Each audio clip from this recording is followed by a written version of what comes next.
बिस्मिल्लाहिर्रहमानिर्रहीम। अस्सलाम वालेकुम। एमबी न्यूज़ के साथ मैं हूँ राबील सैयद।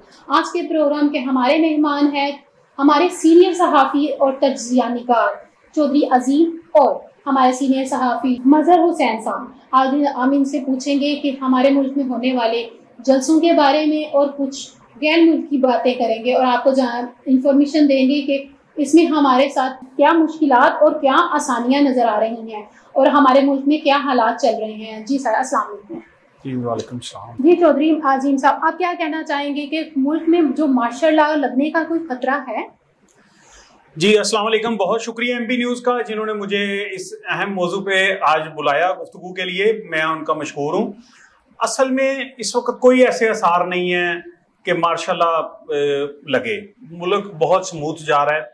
आप देख रहे हैं कि ये नून लीग की और पीपल्स पार्टी की हुकूमत और दूसरी जमातें साथ मिल चुकी हैं, वो इसको स्मूथ तरीके से लेकर जा रहे हैं और पीटीआई का वजूद ख़त्म हो चुका है। वो सुन्नी इत्तेहाद में जम होने की वजह से उनका जो वो पावर थी वो ख़त्म हो चुकी है। तो इस वक्त उनके जो क़यादत है वो भी जेलों के अंदर बंद है मुख्तलिफ केसेस में। तो मेरा नहीं ख्याल कि इस वक्त पाकिस्तान को किसी मार्शल लॉ की ज़रूरत है। हुकूमत एक स्मूथ लेवल पर चल रही है और उसमें तमाम जमातों के अलावा ये अदलिया और आपके ये तमाम अदारे इस वक्त हुकूमत के जमहूरी अदारे इस वक्त हुकूमत के साथ तावन कर रहे हैं और हुकूमत अच्छे तरीके से चल रही है। इस वक्त कोई ऐसे आसार नहीं है, ना कोई ऐसी अनारकी फैली हुई है जिससे मुल्क के में मार्शल लॉ के इम्कानात हों। जी सर, आप क्या कहना चाहेंगे इस बारे में? देखिए जी, मार्शल लॉ जो होता है ना, किसी मुल्क के लिए किसी सूरत बेहतर नहीं होता, क्योंकि मुल्क में मार्शल लॉ हो तो वो मुल्क जो होता है वो सफारती लिहाज से दुनिया में बहुत पीछे रह जाता है, क्योंकि मुल्क तब तरक्की करता है जब मुल्क में जमहूरियत हो। एक बात ये भी है जो मार्शल लॉ हो मुल्क में तो फिर वो मुल्क में सरमायाकारी नहीं होती। सरमायाकारी हमेशा जमहूरी हुकूमत में होती है। तो इस वक्त जो हमारे मुल्क के हालात हैं, पहले ही मुल्क में रोज़गार की कमी है और कोई सरमायाकार मुल्क दर रजू नहीं कर रहा।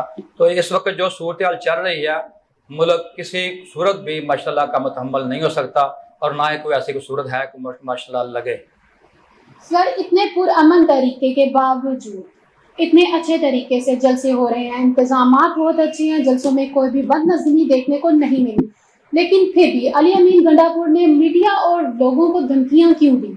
सर, आप इसके बारे में क्या कहना चाहेंगे अजीम सर? मैं इसके मतलब ये कहूंगा कि मैंने 2-3 दिन पहले ये जो काने वाला इनका जलसा हुआ है लाहौर में, तो मैं ये कहना चाह रहा हूँ कि ये जो काने वाला जलसा हुआ है लाहौर में इनका, उससे 2-3 दिन पहले मैंने वो इमरान खान की बहन है उनका एक बयान, वीडियो बयान देखा जिसमें वो कह रहे थे चाहे गोली चल जाए, चाहे लाठी चल जाए, हम पहुंचेंगे, चाहे हमें मार दिया जाए। तो ऐसा कुछ भी नहीं है, ना कोई गोली चल रही है ना कुछ। ये सिर्फ इंतशार फैलाने की और मुल्क में बदनज़मी फैलाने की ये बातें हैं। मैं इसको अच्छा तासर नहीं गिनता।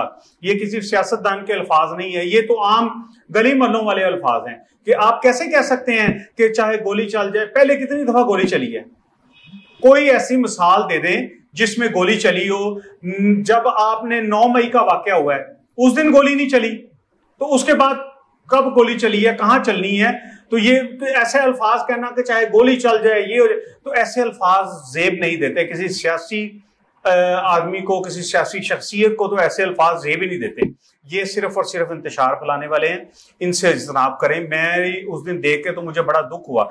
तो मैं तो ये कहूंगा कि आपस में जो बातचीत से तय होती है, जो बात डायलॉग से तय होनी है, वो इस तरह किसी पे इल्ज़ाम लगा के या बुरे अल्फाज बोल के वो नहीं हो सकती।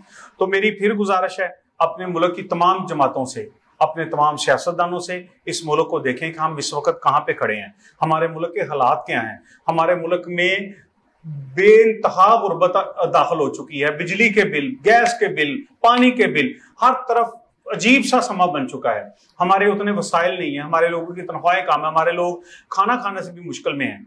तो मेरी गुजारिश है आप लोगों से, मेरी अपने नाजरीन से गुजारिश है, एमबी न्यूज़ के इस चैनल के इस प्रोग्राम के हवाले से, इसके तवस्सुत से, कि इस वक्त इनको सोचा जाए। अली अमीन गंडापुर का मीडिया मेंबरान और दीगर सहाफियों को धमकियां पुरअमन तरीके से जलसों के बावजूद, इतने खूबसूरत इंतजामात के बावजूद फिर भी ये सब करना क्या बेहतर है? आप क्या कहना चाहेंगे? देखें जी, मीडिया को धमकियां देना कोई नई बात नहीं है। ये सियासतदान का बहुत पुराना वतीरा है। जब भी कोई हुकूमत इक़्तिदार में होती है तो वो कोशिश करती है कि मीडिया जो है ना वो हमसे वही सवाल करे जो हमारी बेहतरी के लिए, जो हमारे बस ना हमारे चर्चे करे। लेकिन जब कोई खिलाफ बात करेगा, उनसे उनकी कोई मर्जी गैर बात करेगा तो वो हमेशा धमकी भी आ जाते हैं।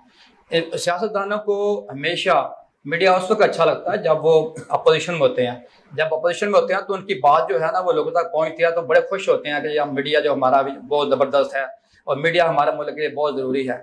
जो ही वो पार्टी इक़्तिदार में आती है तो उससे कोई ऐसा सवाल कर लिया जाए जो उनके सायान शान ना हो तो वो धमकियों पर उतर आते हैं। यही अब सूरत हाल गंडापुर साहब की है। तो गंडापुर साहब जो हैं वो पेशावर में वज़ीर आला हैं अपना KP के, तो जब उनसे सवाल किया जाएगा तो इक़्तिदार में हैं, जब इक़्तिदार में हैं तो वो धमकी देंगे।